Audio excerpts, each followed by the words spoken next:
Hey everybody, Neil Thompson, founder of Teach the Geek here. I work with technical professionals so they can present more effectively, especially for non-technical audiences. And you can learn more about that at teachthegeek.com. Again, that's teachthegeek.com. And as always, remember to like and subscribe to this YouTube channel, as every bit helps. Have you ever found yourself having to explain something technical or scientific to children? Well, how do you go about doing that? Well, the first thing I would suggest is to use visuals in whatever way you can. Perhaps it's a slideshow, and make sure if it is a slideshow that there's a lot of interesting pictures on those slides. And if possible, also have something physical that you could pass around to the kids so they can actually feel whatever you're talking about. That's always helpful. Plus, kids like to touch things. You ever been to a store with one of them? God, they touch everything.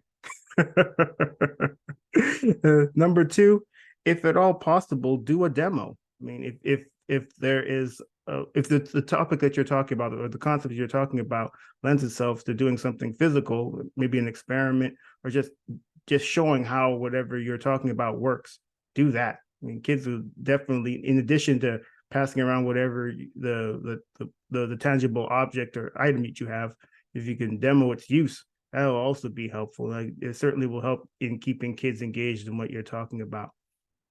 I was actually having a conversation with someone just a few days ago, and she was using pantyhose, water, and bananas, I believe, to demonstrate how the digestive system works. So at one end, you put in the bananas you mix the water with the bananas, and you put that into the one end of the pantyhose, and you squeeze it through the pantyhose so that by the time it comes out the other end, it's less wet as it was when it first went in, which is essentially how your digestive system works. When you sit on the toilet, it's coming out pretty dry. But I thought it was an ingenious way of demonstrating how the digestive system works, and I'm sure the kids who would see that would think so as well. And then the last thing I want to say about presenting technical concepts in front of children is you want to make sure that you ask questions throughout your presentation to make sure that you're on the right track, to make sure that the kids are actually understanding what you're talking about. That's really important because you could get through the entire presentation and they may not have known anything about what was going on. And with kids, they may not ask the question during the presentation. They may not even ask questions after the presentation.